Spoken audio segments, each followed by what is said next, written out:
the lack of offseason moves is a good thing. Like, these are loaded. That's the thing. You look at what the Bills did in the offseason. They didn't do much. I mean, I think Joey Bosa's a good signing. I think Harrison's a good young corner. But we don't have to make a lot of moves. That's because you have a pretty good roster. Yeah. So, I mean, the problem with the Buffalo Bills, and this is not groundbreaking, but it's the AFC is so damn difficult. Yeah. I mean, this is a great team, or an excellent team with a superstar quarterback, and just because of the Mahomes, the Burrows, the Jacksons, and the pieces around, it's just, I mean. Well, it's got a Raptors running into LeBron feel to it, right? Yeah. Because it is fairly acute. It's Mahomes and the Chiefs that they have an issue with. But why is that? You said this is their year. What's the difference? Well, here's why. I think the Chiefs they're bound to take a step back, personally. I think I'm not convinced this Travis Kelce, I'm back in my prime because I'm doing photo shoots and I tell you I'm back in my prime is going to be legitimate. We'll see what happens with Rice and what happens with him into the season. But I look at them. Their defense has been stout. They still have Spags. They still have what could be a top 5, top 7 defense.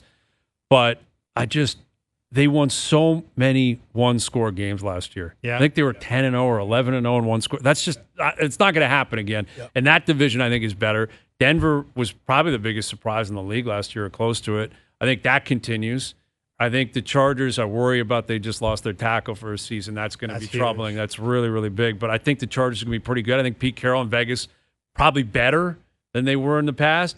So I'm not convinced the Chiefs every single year are just going to be able to keep doing this. It just doesn't work that way. It didn't work with when Brady was in New England. It wasn't every single year they go to the Super Bowl. No. Like he's been doing interviews recently. He's like, when I first got in the league, three Super Bowls in my first 4 years, I thought this is nothing. He didn't win again for over a decade. Yeah. It's never that easy. So I think Kansas City takes a bit of a step back. Buffalo's chomping at the bit. I think they run away with the East. I think they end up with the top seed in the AFC, and everyone's got to go through Buffalo. I think that's a good setup for them. I'm seeing the vision. I'm getting a sense here. I'm getting a sense here that you're just catering to your fan base there, Hayes. That's part of it. I'm not buying this. I'm not buying this BS at all. I think we're you're catering huge to your in fan Western base. New York, man. We're big. Yeah. It travels across sure it does. across the lake. But I like Buffalo. I mean, I'm not talking about some horrible you're team a that's fan. going to They're take good. off here. Yeah, you're a Bills fan. You follow the Bills. I follow the Bills. We know what it is. I'll say this about the Chiefs real fast. What the Eagles did to the Chiefs in the Super Bowl, that shouldn't be a surprise, and it should tell us something about the roster, because they absolutely dominated the Chiefs. And to your point, all the things that we saw the Chiefs doing, the wins that they had that they probably shouldn't have, it speaks to their greatness and to Patrick Mahomes and Andy Reid in crucial times. But what the Eagles did to them also speaks to the difference in rosters right now between the Philadelphia Eagles and the Kansas City Chiefs. Yeah, the Eagles, I think, still they deserve to be the prohibitive favorites to win the Super Bowl again. Yep. I think. Well, that's what I'm saying. Is it the Eagles and the Kansas City Chiefs that were the big golfers, or is it the Eagles and everyone else? It's the Eagles and the Ravens for me. Yeah. The Eagles and the Ravens are the two best teams in the NFL, in my opinion. Okay. Where are the weaknesses in those two teams? Yeah. And the scary part is, if we look back in the history of football, you see great rosters with pretty good quarterbacks. These are two really good quarterbacks with great rosters. Yeah. Well, and that's like Lamar. You look at what he's done, Lamar Jackson, early in his career. He's already got 2 MVPs. He could have had a third one last year. Yeah. Like, he was right there. It was him and Allen just going back and forth. He doesn't turn the ball. He doesn't get hit that much anymore. Like, that was the concern, because he's not a big guy and he can run. Like, early in his career, what if he just gets laid out?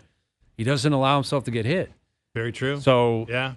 But he's got a reputation that Allen doesn't. Like, Josh Allen has a reputation of he just can't beat Mahomes. And even in the games where he can't beat Mahomes, he's putting up stats and numbers. Right. Lamar's got a rep that he doesn't get it done in the playoffs. Right. Like, that concerns me more than the Bills.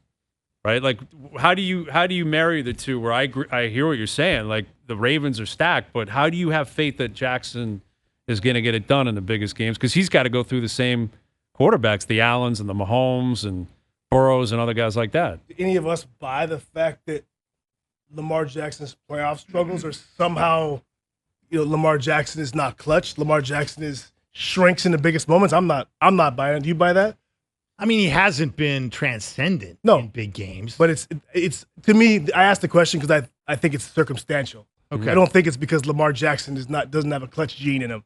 I don't think it's because Lamar chokes in big moments. I think it's circumstantial. So for that reason, Hayes, I don't worry about the Ravens in the playoffs or Lamar in the playoffs. Well, and it is in some ways the nature of the sport. You get like one game, and if you're not ready to right. play, you're out, right? It's like in a best of 7, you may have a struggle in game 1 and be great in game 2 and 3 and 4. In football, you don't have it. But it probably also speaks to just what Mahomes has established so early in his career, that the bar is so high for Lamar, for the evaluation of Lamar and Josh Allen and Joe Burrow, these other 3 quarterbacks who like have all-time great talents. Like when you look at the statistics and how fun they are to watch play. Mm-hmm. Like Josh Allen and Lamar Jackson, in my opinion, are the 2 most entertaining players in the game. Oh, like yeah. you can't stop watching them play. They are a blast to watch, and they win, and their stats are incredible, and they're leaders, and yet you look at Mahomes. But then it's Mahomes, and you're Mahomes' like, highlight reel in big games might be the most entertaining thing to watch. Like this guy's makes Ever. unbelievable plays yes, in the biggest moments. right, exactly. Those other guys, I'm not sure they have. Yeah. I mean, Allen's had some moments, but then they were ripped away from him in some circumstances by Mahomes. Exactly. He left 13 And by seconds his own on the coaching clock. staff, Or by his own coaching staff. Yeah. And by his defense, which, again, I don't know if the Bills fans, and which I'm a believer in the Bills, that's the thing. I don't know if they answered all the questions. I mean, look at the secondary of the Buffalo Bills, and I say it's a great roster, but when you have Tre'Davious White penciled in as your starter, not to say he can't have a bounce back, but I question that. Mm-hmm. You have Maxwell Harrison, who has never played a snap in the NFL and is 5'11". I have some questions about that. Even Benford's a 6th rounder who's been excellent, but he's still a 6th round physical talent is still of a 6th rounder. So there's just more questions than the others. But Josh Allen, his greatness seems to answer a lot of the questions, or maybe camouflage some of the questions.